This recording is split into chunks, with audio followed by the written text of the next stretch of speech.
అనదనగా ఒక రాజు. ఆయన దగ్గర ఒక తెలివైన మంత్రి ఉండేవాడు. ఆ మంత్రికి ఒక అలవాటుండేది.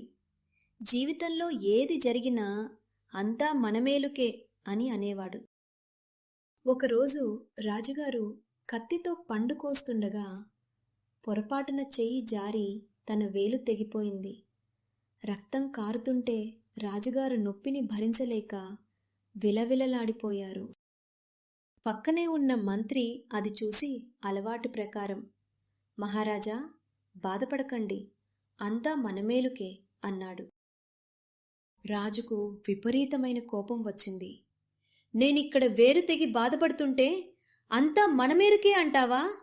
నిన్ను ఇప్పుడే జైల్లో వేయిస్తాను అని మంత్రిని జైల్లో వేయించాడు.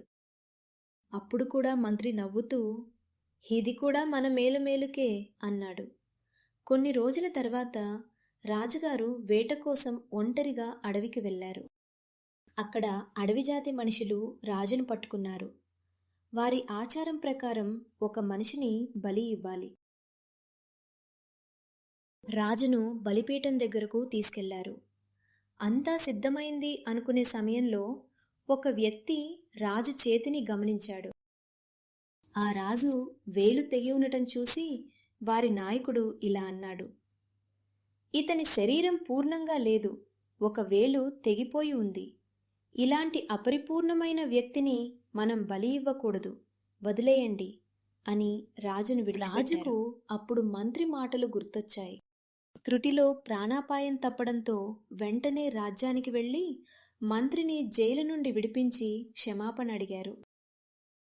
రాజు మంత్రిని అడిగారు, మంత్రి, నా వేలు తెగడం నా ప్రాణాలను కాపాడింది, అంటే అది నా మేలుకే జరిగింది. కానీ నిన్ను జైలులో వేయటం నీకెలా మేలవుతుంది? అప్పుడు మంత్రి నవ్వుతూ ఇలా అన్నాడు, మహారాజా, ఒకవేళ మీరు నన్ను జైల్లో వేయకపోతే నేను మీతో పాటు వేటకు వచ్చేవాడిని. మీ వేలు తెగి ఉంది కాబట్టి మిమ్మల్ని వదిలేశారు. కానీ నా వేళ్ళు అన్నీ బాగున్నాయి కదా, మీ బదులు నన్ను బలి ఇచ్చేవారు. అందుకే నన్ను జైలులో ఉంచడం కూడా నా మేలుకే జరిగింది. ఈ కథ ఇచ్చే సందేశం ఏమిటంటే, జీవితంలో మనకు కొన్నిసార్లు కష్టాలు ఎదురైనప్పుడు లేదా మనకు నచ్చనిది జరిగినప్పుడు మనం నిరాశ చెందుతాము. కానీ సానుకూల దృక్పథంతో ఆలోచిస్తే ప్రతి కష్టం వెనుక ఒక పాఠం ఉంటుంది. జరిగిన ప్రతి దాని వెనుక ఒక మంచి కారణం ఉండవచ్చు. పాజిటివ్ థింకింగ్ అంటే అన్నీ మంచివే జరుగుతాయని అనుకోవటం కాదు, ఏం జరిగినా దాన్ని మనకు అనుకూలంగా మార్చుకోగలగటం.